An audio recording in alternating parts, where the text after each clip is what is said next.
Bien-aimés du Seigneur, je vous salue au nom de notre glorieux et Seigneur Jésus-Christ, le Roi des Rois. J'aimerais en ce jour encore apporter une parole d'encouragement à quelqu'un. Quelqu'un qui se pose l'une des questions que nous nous posons toujours lorsque tout va mal. Mais que se passe-t-il? Que dois-je faire pour m'en sortir? Parce que voici depuis des années que tu galères dans cette difficulté.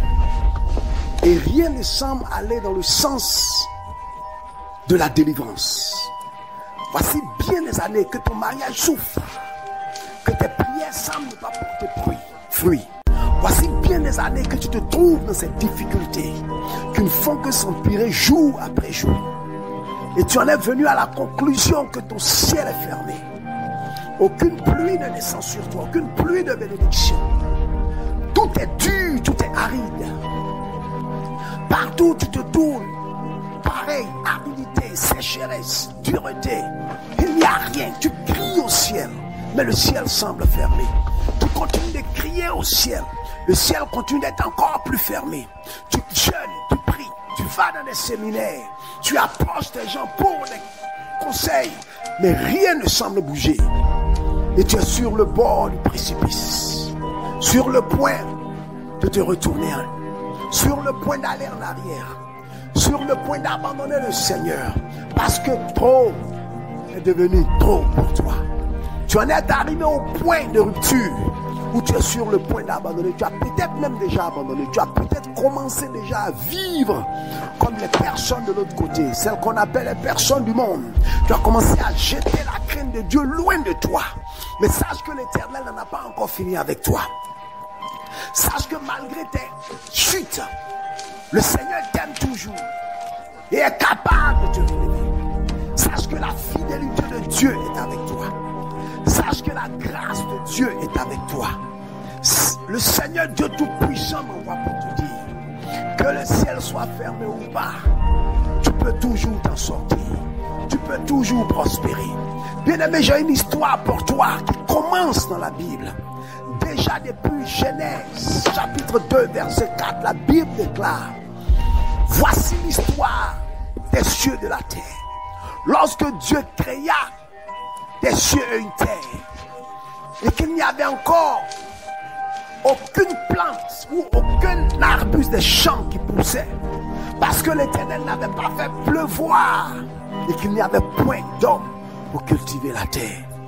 Bien-aimé, il y a eu un temps, malgré que Dieu ait dit dans Genèse 1:11 que la terre produise des herbes, des arbres, des arbustes fruitiers, mais la Bible déclare dans Genèse 4, il y a eu un temps où la terre était aride. Il y a eu un temps où la terre était incapable de voir cette belle parole que l'Éternel a proclamée sur elle. Il y a eu un temps où la terre vivait le contraire de sa prophétie. Il y a eu un temps où tout le monde pouvait se moquer d'elle parce que chaque fois que Dieu dit quelque chose, la chose arrive. La Bible déclare: c'est lui qui appelle à l'existence ce qui n'existe pas.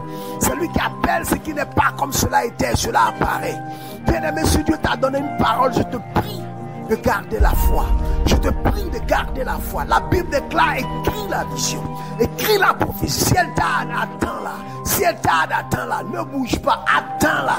Parce qu'elle s'accomplira certainement. J'aimerais dire à quelqu'un que le retard ne signifie pas que la chose ne s'accomplira pas. Le délai ne suffit pas que la chose ne signifie pas que la chose ne s'accomplira pas. Tu auras ta gratification qui vient du Seigneur, même si cela a été un peu retardé. Et la foi, la Bible déclare à un certain moment, la terre a considéré la parole que l'Éternel avait déclarée sur elle. L'Éternel a dit que c'est une terre bénie, c'est une terre qui portera du fruit, c'est une terre qui portera des arbres, des fleurs, des senteurs, de la végétation. Et c'était très important que la terre arrive à faire ce que l'Éternel disait, parce que les animaux qui seraient créés plus tard devaient se servir de toute cette végétation comme nourriture. Les hommes qui devaient être créés plus tard devaient s'en servir également comme nourriture. Ce qui veut dire que si cette prophétie ne s'accomplissait pas, toute la création était en danger. Si la parole que l'Éternel a donnée sur ta vie ne s'accomplit pas, toute ta famille est en danger, toute une génération en danger. L'Éternel nous a créés tous de façon unique et personne ne peut te remplacer. Personne ne peut faire les choses comme tu les fais, de la façon dont tu les fais, avec l'efficacité que tu as. C'est vrai qu'aujourd'hui tu ne vois pas le résultat, mais la prophétie sur ta vie est bien plus importante que ta vie. Elle affecte la vie de tes enfants, elle affecte la vie de ta famille, elle affecte la vie de ta région, elle affecte la vie de ton pays. Il y a un géant qui sommeille en toi, il y a un héros qui sommeille en toi, il y a une héroïne qui sommeille en toi. Alors n'abandonne pas la foi. C'est pourquoi cette prophétie est d'une importance capitale. Cette parole que Dieu t'a donnée, quelle que soit la façon dont tu la perçois, elle est d'une importance capitale. Et la Bible déclare, la terre devait faire quelque chose, parce que la pluie ne venait pas. Des milliers d'années la terre a attendu, la pluie ne venait pas. D'abord des dizaines d'années, des centaines d'années, des milliers d'années, la pluie ne venait toujours pas. Or, la Bible déclare dans le livre d'Ésaïe, ainsi en est de la parole de l'Éternel, comme la pluie qui descend des cieux, comme la neige qui descend des cieux, sans avoir fécondé la terre, sans avoir donné de la sémence à celui qui mange, et sans avoir donné de la sémence à celui qui mange, la sémence pour semer le pain à celui qui mange. La Bible déclare le rôle de la pluie, c'était pour féconder la terre. Quelque part, ça voudrait dire que la terre avait besoin que la pluie vienne. La terre avait besoin que la pluie vienne. Sans la pluie, les semences qui se trouvaient dans la terre, les graines qui se trouvaient dans la terre, ne pouvaient pas produire. Elles avaient la volonté, mais il leur fallait une aide du ciel. Le ciel est très important, mais parfois le ciel peut rester fermé. La Bible déclare, le 3e jour déjà, Dieu avait proclamé la parole, mais les premières pluies sont arrivées au temps de Noé, l'an 600. Passé du temps de Noé, la Bible déclare l'Éternel ouvrit les écluses des cieux. Ce qui veut dire que ces écluses ont été fermées avant que l'Éternel ne les ouvrit. Bien-aimé, tu peux évoluer sous un ciel fermé et tu as remarqué que rien ne descend du ciel. Aucune bénédiction, aucune rosée, rien, c'est sec et aride. Mais la Bible déclare, tu n'es pas le premier qui s'est trouvé dans cette situation. Et tu ne seras certainement pas le dernier. La Bible déclare, les choses que nous voyons aujourd'hui ont existé déjà par le passé. Et ce que nous voyons aujourd'hui se répétera plus tard dans l'avenir. C'est pourquoi la Bible déclare aussi consulter les anciens sentiers. Ça veut dire Dieu a déjà permis à une entité dans sa création d'expérimenter ce que tu expérimentes. Dieu a déjà permis à un homme d'expérimenter ce que tu expérimentes. Il a permis déjà à une femme d'expérimenter ce que tu expérimentes, et ils ont vaincu. C'est pourquoi toi aussi tu peux vaincre, toi aussi tu peux t'en sortir, toi aussi tu peux voir la gloire de Dieu. Comme la terre a prié, le ciel restait fermé.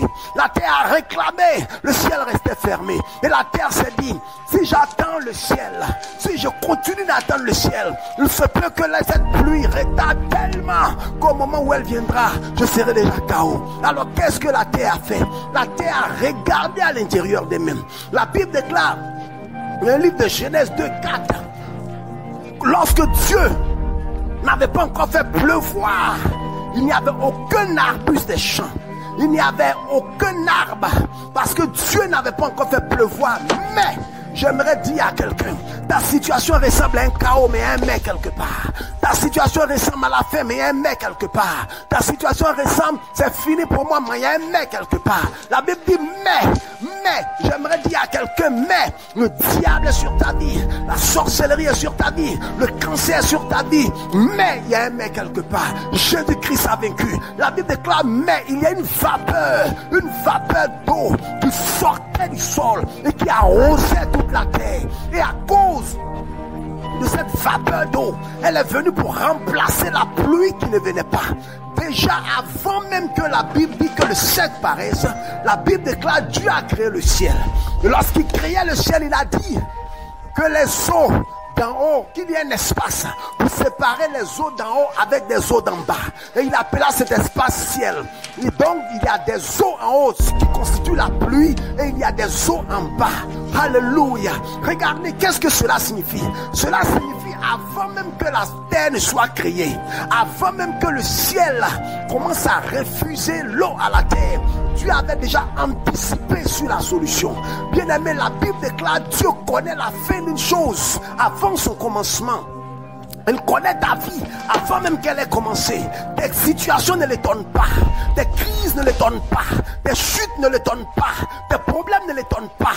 En fait, il les a connus, mais il t'a quand même accepté.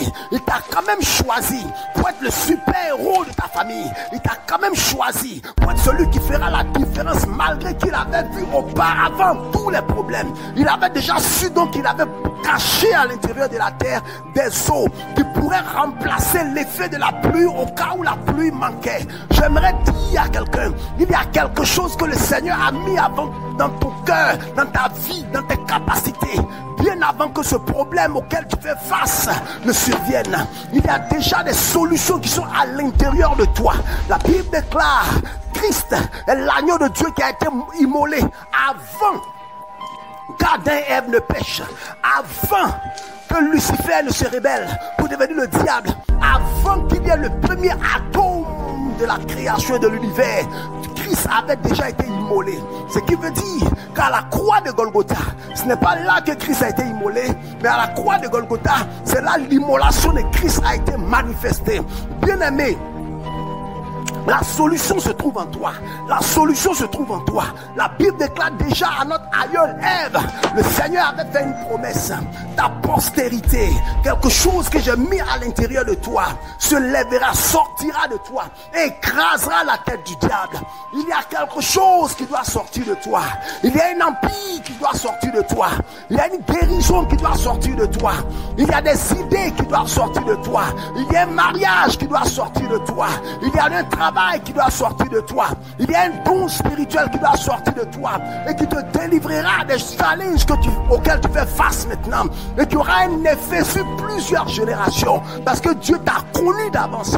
Il t'a aimé d'avance. Ce que tu es en train de vivre, c'est juste un test.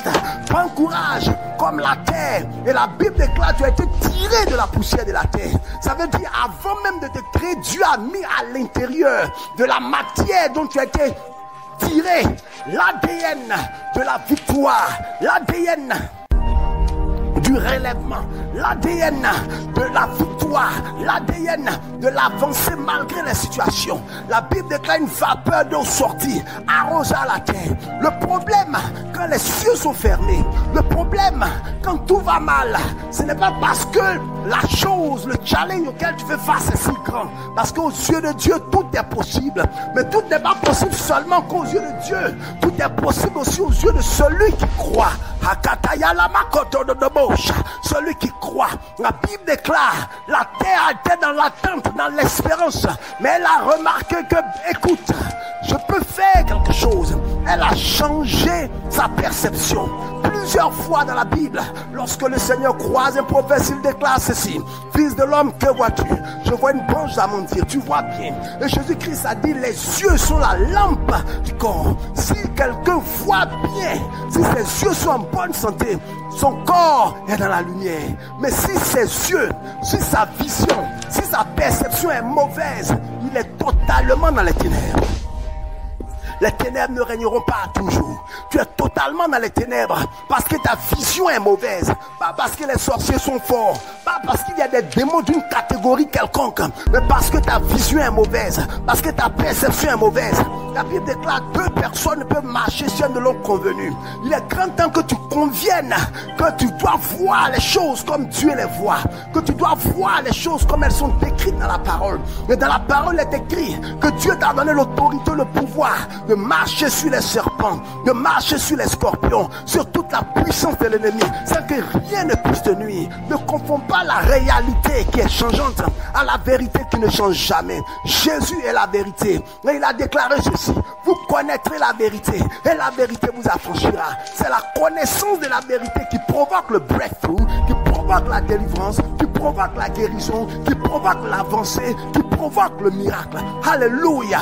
Et à un certain moment, la terre rentrait en méditation. Elle a regardé à l'intérieur d'elle-même. Ton problème est un problème de perception divine. Comment vois-tu les choses? Les mêmes choses pour lesquelles tu es si triste, pour lesquelles tu peux te suicider. D'autres personnes les voient et en rient. Alléluia. Ton problème est un problème de perception divine. Tu vois vois mal, ta perception est mauvaise, donc tu es en entier dans les ténèbres. Mais j'ai une bonne nouvelle pour toi. La Bible dit le peuple qui était assis dans les ténèbres, une grande lumière resplendit sur toi. Que la lumière du Saint-Esprit, de la révélation de la parole resplendit sur toi. La Bible déclare la parole de Dieu est la lumière. C'est une lampe à nos pieds, une lumière sur notre sentier. Le temps est venu maintenant pour que tu prennes le sentier de la délivrance. Comme la terre, regarde à l'intérieur de toi. Parfois, quand on est environné de grands challenges, on regarde qu'au challenge. On n'a pas le temps de regarder à autre chose qu'au challenge.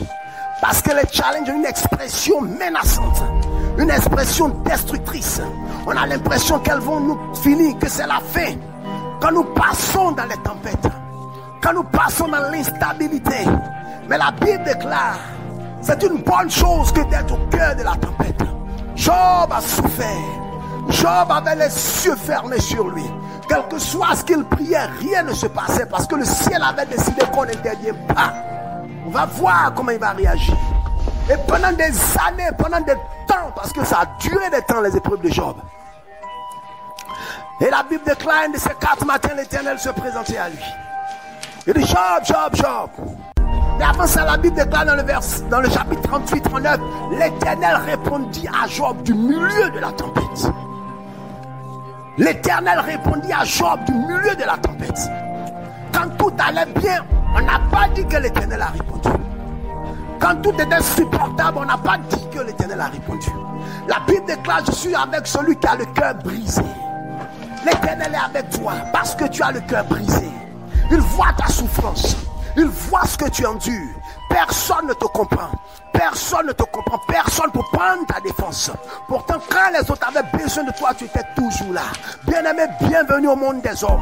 Le cœur des hommes est tortueux, méchant par-dessus tout, dit l'Éternel. Mais ton cœur brisé intéresse l'Éternel.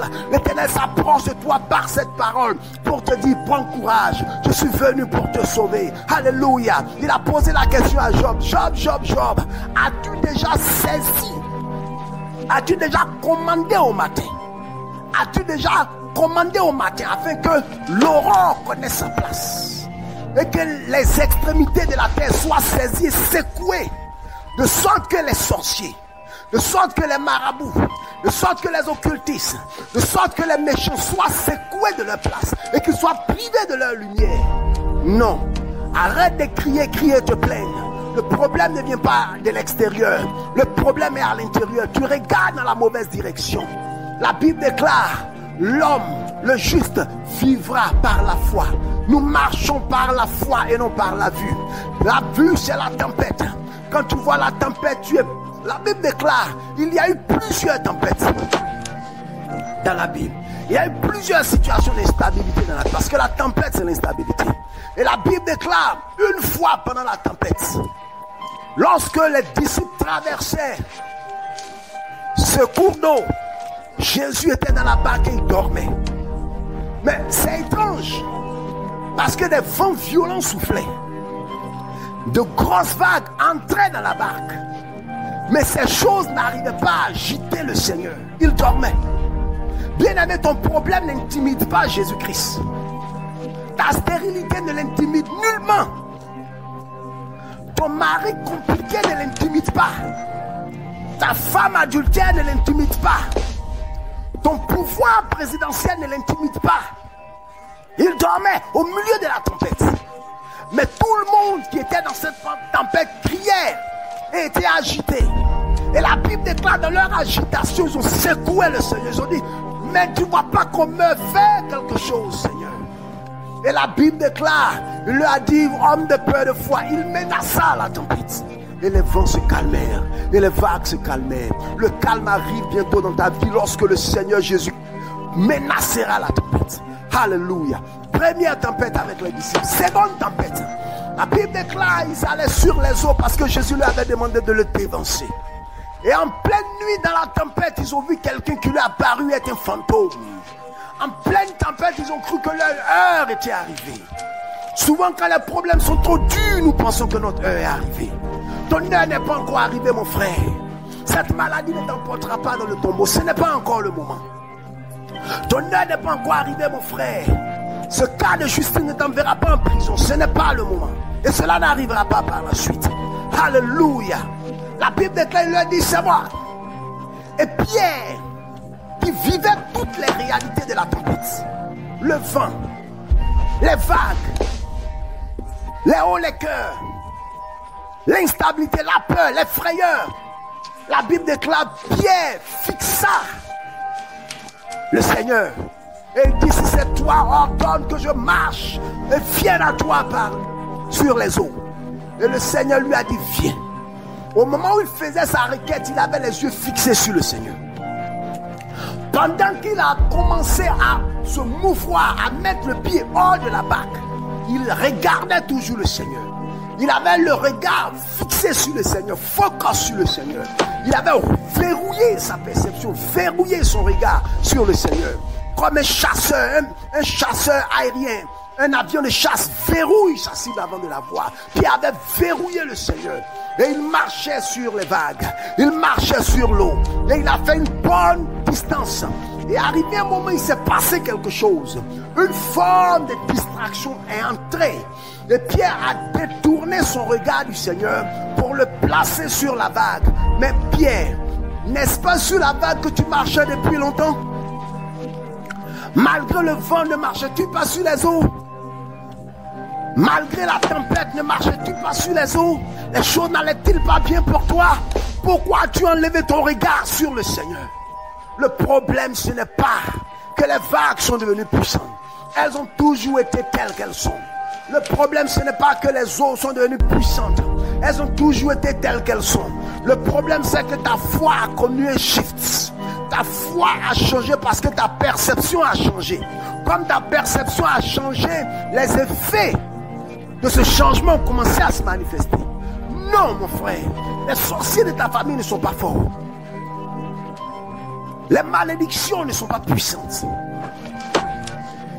Les démons de ta famille ne sont pas forts. Les lignes démoniaques ne sont pas puissants. Ce qui est faible, c'est ta perception. Tu ne regardes pas dans le bon endroit. Tu ne regardes pas au Seigneur Jésus-Christ. Garde les yeux fixés sur le Seigneur. Verrouille ta perception divine sur le Seigneur. Et que rien, quel que soit ce qui arrivera, ne puisse te distraire pour enlever tes yeux sur le Seigneur. Garde les yeux fixés sur lui. Quand la terre a regardé là où elle devait regarder, la Bible déclare, la parole s'est accomplie. Avant même que la première pluie n'arrive. La première pluie est venue comme un touriste. Même pas un touriste, comme un jugement. De sorte que les gens ont eu du mal à croire qu'elle arriverait un jour. Parce qu'elle avait été remplacée par la vapeur qui sortait de la terre. Il y a quelque chose en toi qui intéresse les gens. La Bible déclare, pendant que le peuple allait vers la terre promise, ils se sont trouvés dans des situations d'instabilité, dans des troubles, dans des problèmes. Ils étaient mordus par des serpents et ils mouraient dans le désert. Ils sont allés voir Moïse qui allait voir le Seigneur. Et le Seigneur leur a dit, c'est un problème de perception divine. Vous regardez au serpent, mais je vais élever pour vous un serpent d'airain. Quiconque se fera mordre par le serpent d'airain n'aura qu'à regarder, n'aura qu'à regarder à ce serpent d'airain. Pas besoin d'aller voir le docteur. L'onction de Dieu suffira. Pas besoin d'aller voir le docteur. La révélation suffira. Ça ne veut pas dire si tu es malade, il ne faut pas aller voir le docteur. C'est pas ce que j'ai dit. Alléluia. Et chaque fois que les gens étaient mordus, ils regardaient au serpent d'airain. Ils avaient le regard fixé sur la solution que Dieu a pourvue. Et parce qu'ils regardaient à la solution que Dieu a pourvue et non à leur propre sagesse, le salut se manifestait. Le salut se manifestait. Le salut se manifestait. Chaque fois que quelqu'un était piqué, le salut se manifestait. La Bible déclare, Élie a été servi par Élisée pendant plusieurs années. Au moment de la fin de son ministère terrestre, en tant que bon maître, il dit à son petit, écoute, le Seigneur l'Éternel me rappelle, que puis-je faire pour toi? Élisée lui dit, je veux la double portion de l'Esprit de Dieu qui est sur toi. Et Élie répond à Élisée en lui disant, ce que tu demandes là est une chose très difficile, très très compliquée. la double portion de ton Père spirituel. C'est très compliqué. Mais, je vous avais dit, il y avait un mais. Il y a la situation, mais il y a un mais. Deuxième mais. Il dit, si tu me regardes, si tu verrouilles ta perception sur moi, si tu restes focalisé sur moi, au moment où je m'en vais, il y aura quelque chose qui va se produire. Parce que le regard, la perception est à l'origine de la production. La perception est à l'origine de la production. Tu produis ce qui frappe, ce qui est dans ta perception. Il a dit à Élisée, regarde et ne décroche pas ton regard de moi. Verrouille-moi comme si tu étais un avion de chasse. Verrouille-moi comme une cible et ne t'en détache jamais. Et alors tu auras la double portion. Alléluia. Garde les yeux fixés sur moi. Tant que tes yeux seront fixés sur moi, tu auras la double portion. Garde les yeux fixés sur le Seigneur, mon frère. Garde les yeux fixés sur le Seigneur, ma soeur. C'est pourquoi la Bible déclare, nous, qui comme au travers des miroirs, contemplons sa face. Nous, qui au travers des miroirs, contemplons le Seigneur. Nous sommes transformés de gloire en gloire, la même image. Hakatabosha. La parole de Dieu s'est faite chair. Et la parole est là où nous devons mettre nos regards. Il y a des tensions, c'est vrai. Il y a des problèmes, c'est vrai. Mais la parole de Dieu est toujours là pour toi. Elle sera toujours là pour toi. Ne décroche pas. Le diable est un ex-champion. Il n'est plus le champion en titre. Le champion en titre s'appelle Jésus-Christ de Nazareth. Colossiens dit qu'il a dépouillé les dominations. Il a dépouillé les autorités. Il les a publiquement livrées en spectacle, triomphant d'elles par la croix. Ce sont des ex-champions. C'est pourquoi la Bible déclare, je vous ai donné l'autorité. Je vous ai donné le pouvoir. Je vous ai donné l'autorité, le pouvoir de marcher sur les serpents, les scorpions, sur toute la puissance de l'ennemi. Et rien ne pourra vous nuire. Remue ta poussière. Lève-toi, car le temps de ton salut est arrivé. L'Éternel te visite. Sois fortifié par ce message, car la gloire de Dieu descend sur toi. La gloire de Dieu descend sur toi.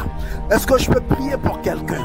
Kabo shekadaya lama sokotia shadaya lamaku rados kendabo shegedegede kaya. Au nom puissant de Jésus, je me lève contre toutes les puissances maléfiques qui opéraient dans ta vie à cause de ton manque de discernement. Je les brise, je les annihile, je les écrase au nom puissant de Jésus. Je déploie la puissance de Dieu dans ton atmosphère et je commande que tout décret maléfique sur ta vie soit annulé maintenant. Tout ce qui t'empêchait d'évoluer, tout ce qui t'empêchait de marcher, je les brise maintenant, je les annihile maintenant, je les écrase maintenant. J'invoque le feu de Dieu, j'invoque le feu de Dieu, j'invoque le feu de Dieu. Je brise tout ce qui t'opposait et qui t'empêchait de progresser. Dans le nom puissant de Jésus, je te plonge dans le sang de Jésus et je déclare que la rançon pour toi a déjà été payée. La rançon pour toi a déjà été payée. Aucune malédiction ne peut te bloquer parce que tu es en Christ Jésus. Rekobo shaketa yamaha brakunduria shakete lebedesu brokaya la makete de debesha. Regarde à Jésus, regarde à Jésus, regarde à Jésus. La Bible déclare c'est lui l'auteur et le consommateur de ta foi. La Bible déclare il n'y a personne qui s'approche de lui sincèrement et qui retourne découragé. Ton temps est venu, ton temps de briller dans la crise est arrivé. Ton temps est venu, ton temps de voir la gloire de Dieu est arrivé. Ton temps est venu, ton temps de voir la main de Dieu est arrivé. Lève-toi car la gloire de Dieu est pour toi. Béni sois-tu au nom de Jésus-Christ. Amen. Hallelujah. Hallelujah. Hallelujah. Hallelujah. La gloire de Dieu est là. La gloire de Dieu est là. La gloire de Dieu est là. La gloire de Dieu est là. L'onction de Dieu est là. L'onction de Dieu est là. Saint-Esprit, touche ton fils qui écoute cette parole. Saint-Esprit, touche ta servante qui écoute cette parole. Apporte la délivrance dans cette maison là-bas. Ton problème au genou est guéri maintenant dans le nom puissant de Jésus-Christ. Ton problème au genou est guéri maintenant dans le nom puissant de Jésus-Christ. Ton problème respiratoire disparaît maintenant dans le nom puissant de Jésus.